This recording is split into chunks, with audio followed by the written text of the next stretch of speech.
If you love art and you love the scripture, then you are in the right place. Even if, and especially if, you're not a trained artist, because I am not a trained artist. Not only will we hopefully learn and get a little bit better at our art over time, but we're gonna have a lot of fun, and that's why I'm doing it. I hope you have fun too. Okay, let's go. When you're starting with a blank piece of paper and a blank notebook, it can be very intimidating, especially for us non-artists. So I'm hoping to just provide you with some ideas. The first thing I'm doing is with my art notebook. This is a paper that's a multimedia paper, so it's not specific to watercolor or acrylics. It is just multimedia, so it can kind of handle pretty much anything you do with it. So the first thing that I'm doing here is to add wavy lines in pencil, and this is just to give me an idea of where my colors and my words are going to go. Because remember, we're doing scripture art, so there is going to be a scripture within this art. And then I'm just using my little kneaded rubber eraser to erase most of the lines so that I can just faintly see it. And I've definitely sped this up for you so you don't have to watch me color. But I had purchased these S-Note markers from Sharpie, thinking that these would be the right thing for this. And you'll see that I go back and change my mind later. They don't actually give you an opaque look, even when you do the second coat. So I was really thinking the second coat would do it, but it didn't. So I don't recommend the S-Note markers for this, but you'll see in a minute here that I switched to acrylic brush tip markers, and those I actually got from Hobby Lobby. So they are, I believe the brand is Master's Touch, which I think is just Hobby Lobby's brand. But basically I've chosen 5 different but coordinating colors, and that's because I have 10 areas that I'm going to need to write within, and I'm just going to repeat each color 2 times. And that's just because this scripture is particularly long. I find a hard time ending it earlier just because there's so much good nuggets that come right after that. So you'll see which one I'm talking about here in a second. But this is me switching to my acrylic brush tip markers. So I'm going to go over that top section again, and then I will go ahead and color in the other areas. Now, as good as these acrylic markers are, and I do love these, they are really fun to work with, they still need 2 coats. You still will have to put 2 coats if you actually want an opaque look. And you'll see that in the end I use white gel pen to write over top of these. So darker colors worked really well for this purpose.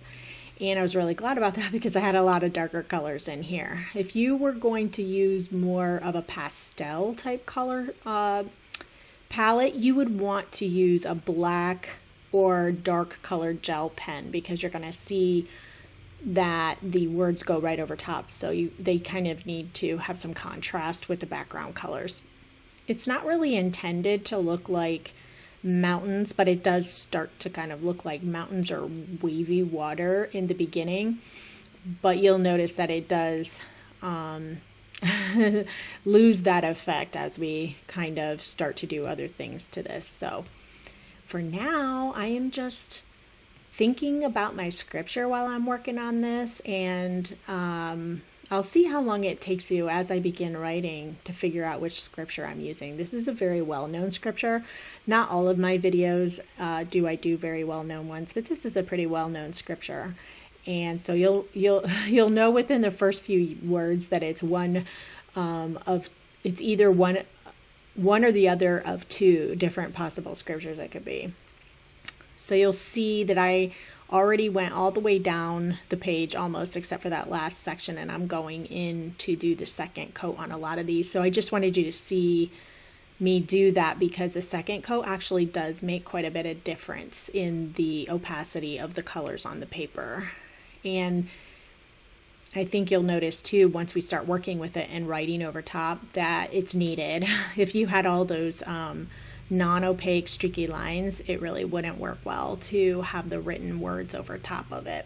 So I just finished, and I think it looks pretty cool just like this. I was pretty excited about it, and now I'm taking I believe it's an 8mm 5 or 8 millimeter gel pen, white gel pen, to go over top and begin my writing. Now, the idea with this writing on this particular art piece that I had was to just make really tall, slim letters so that you can read it up close, but from a distance, it looks more like art than it does words. Because sometimes I think you don't always want to hang words everywhere, and you don't know this, but I'm on a journey to create some art that I would actually want to hang on my walls. I confess I have not gotten there yet. This isn't it, but I really did enjoy making this piece. And you'll see that I'm giving this to you in real time right now. This is how slow I'm actually writing. And I'm going to speed it up here in a minute so you don't have to painfully watch me write this slow. But when you're doing lettering, I find that the slower, the better. Unless you have a shaky hand, then sometimes maybe faster is better. Anyway, so you can see I've written in the beginning. So we all know there are 2 scriptures that start with that. So you can guess which one it is. You're going to see it here in a second. But the idea is to just fill each gap from top to bottom, and the wavy lines make it look really cool. And you do one of the reasons you have to go slow is because your brain automatically wants to create letters of the same height and width as each other. It's just the way we were taught. And in order to make this type of artwork, you really have to make your letters do things that are different from each other.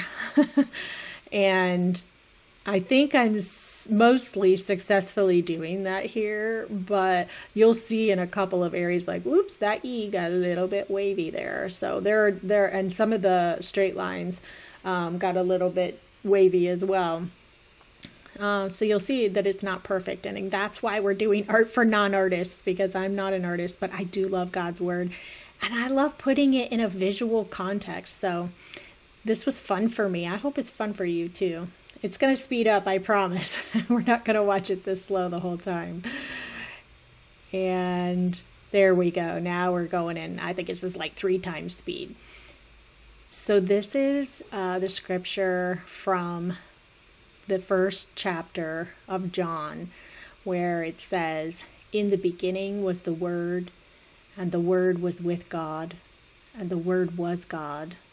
And I just love this scripture, and it just keeps going and gets more and more powerful as you read it. And the scripture has had a pretty big impact on my life, because the more I read it, the more I realize that God's mind is so much bigger and so much greater than my mind that it's hard to even conceive what he's trying to say here. I think there are parts of it that we conceive pretty well. But to think about him saying the Word was with God and the Word was God. Okay, that's pretty big. That's a pretty big concept. But even what comes after that, and towards the end of this, I got all the way down to the 5th verse, which says, "And the darkness comprehended him not." And I believe in this version, which is the NIV version, it says, "And the darkness could not overcome it." And I love that. I love that because it speaks to how when you have light and you have darkness, darkness never wins. It can't. It can't survive in a place where the light is. Where light and darkness are together in the same place, there is only light. There is no darkness. And I just think that this scripture puts that in such a beautiful way.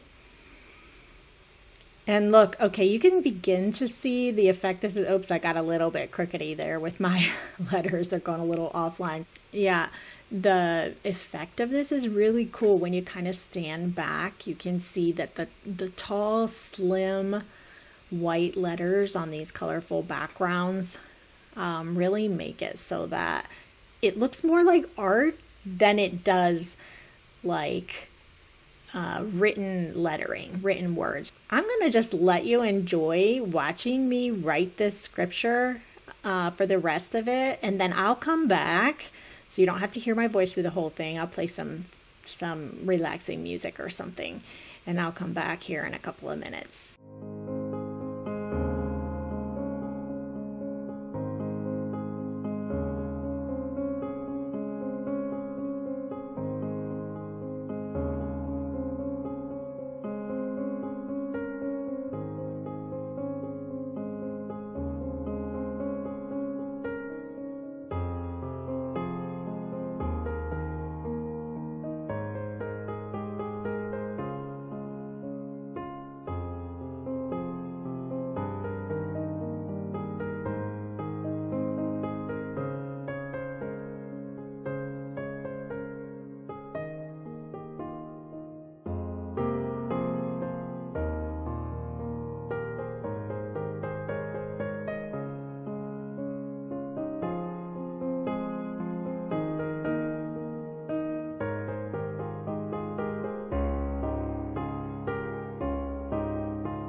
Okay, so this entire scripture is read like this.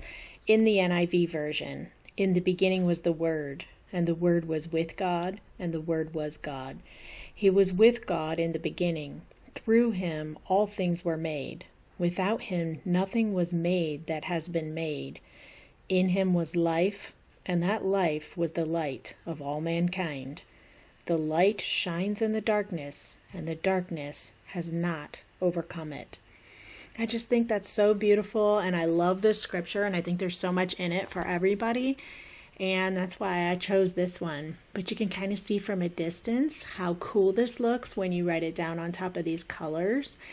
And then I wanted to show you what it might look like if we were to put it on a wall, just because I think that's kind of fun. So here's one option if we put it on a wall, what it would look like.